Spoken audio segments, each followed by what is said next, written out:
I just bought this 91 CRX Si, and it didn't always look this beautiful. It looked a lot better, but it had a lot of underlying issues.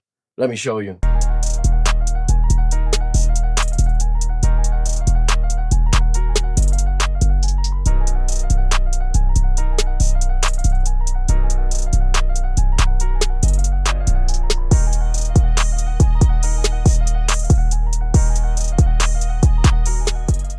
The engine is a little noisy, but I mean, for the age, it's running pretty well.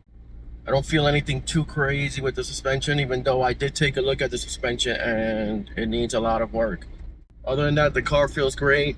Little noisy, might have an exhaust leak. So once we get back to the shop, I'll do a walk around of the vehicle and show you everything I see wrong with it.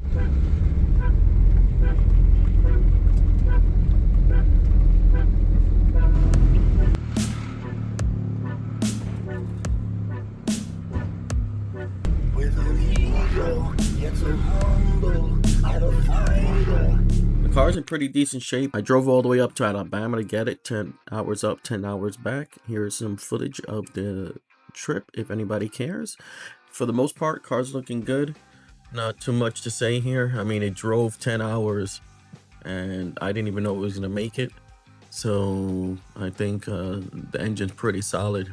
Never overheated. I never really even checked the coolant because I didn't.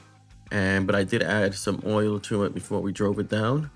You can see it has the original SI rims, looking pretty good. Nothing too bad, I hope. So let's go ahead and check out what other things this car has that we need to take care of. So here's a little rust on the door here, surface rust. That's not too bad. A little cracking of the paint there. The windshield is cracked. And I didn't notice that when I first saw the car. I noticed it when I got it back to Orlando. This is cracked also, the headlight. The suspension's pretty shot. The tires are pretty good. Little rust here, little rust there. This is where they had the antenna for the CB radio that this car used to have. And here's the ball hitch in the back, which I'm debating if I should keep. I was told this is the original exhaust. I'm not sure if that's true. Here is the door panel. You can see the top is pretty crusty. Here are the pedals, and you can see underneath the dash it's missing that piece that we found in the little compartment. It has this pushy button here. I don't know what that does. Here is the McCrispy steering wheel cover. I've never seen one this crispy in my life. The steering wheel is pretty shot also. It's when you can twist it on the metal frame. So that's gonna need to be replaced. And here is the seat. You can see that the seat is probably in pretty bad shape. I have not taken the cover off yet because I think I really like that racing style it has. And here's the inside of a seat belt buckle. And here's a CB radio. And here's the passenger seat, which looks really good. And I'm guessing this has to do with the CB radio also. So that's gonna get torn out. Let's check in the little storage compartment in the back. And wait a minute, I have to move this trunk cover here, and now we can open that up. Wait, I think that's an antenna cable. I don't know, we'll check that out later. And opening this up, I see there's two gas struts in here, so that might be helpful. What else we got here? I see that looks like the cover to the bottom of the steering wheel there, so we'll go ahead and just replace that, put that back in. Here's some straps for free. I mean, I love free, so that's good. What else we got in here? Yep, the two struts again. I don't know if they work. Maybe they do. Hopefully they do. Some other little scraps and stuff like that. Here's some maintenance records on the car. Microfiber towel. I love these. Can't have enough of these. And what else we got here?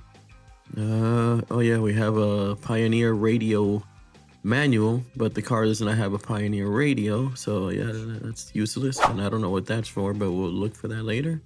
And here is the original owner's manual, which is pretty awesome, and the little sleeves they used to give you when you purchased a car before.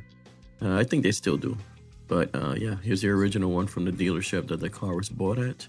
And this looks like this goes on here.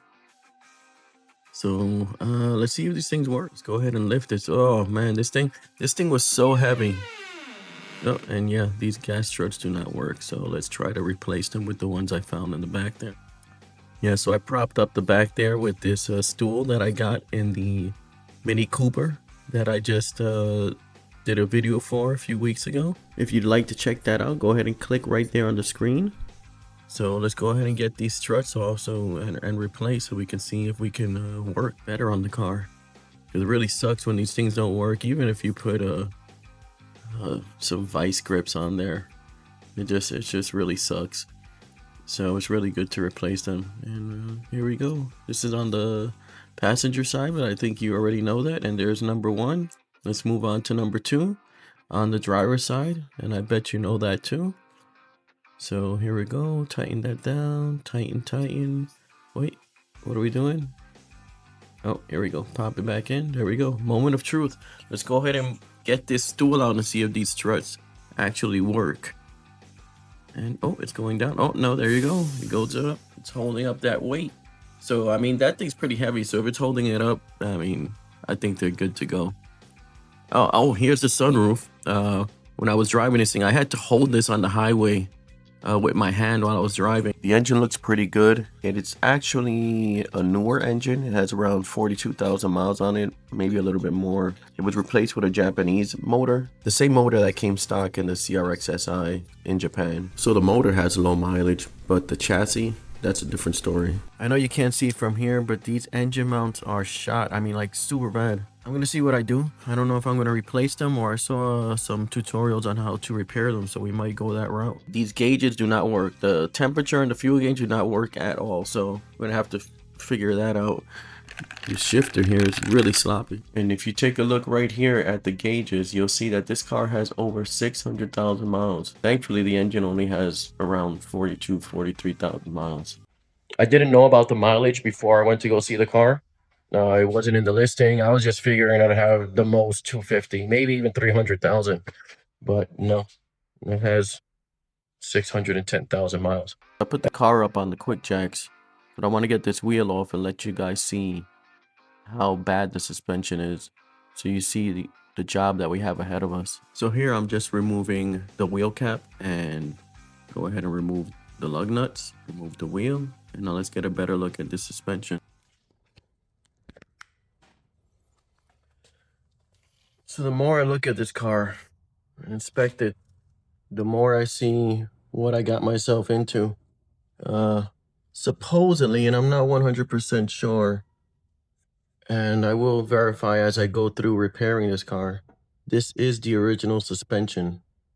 Like, original. I don't know if that's true. This ball joint looks like it was replaced at some point. Everything else is looking pretty bad. Look at these. Look at that. It's a miracle I made it back 10 hours driving. It has something growing in there. Some brakes left, but we are going to be replacing those and doing something with these calipers, not sure. Basically, everything needs to be replaced. I'm pretty sure all other corners are going to be the same. Let's just start figuring this out. All right, guys, so I was really hoping the suspension would have been in better shape, but cars are never easy. So our first step is going to be going ahead and tearing out that suspension, but it's not going to be done in this video. So if you like what you saw today, please go ahead and subscribe and hit the thumbs up button below. And I'll see you in the next video when we tear out this whole suspension and restore it. See you then.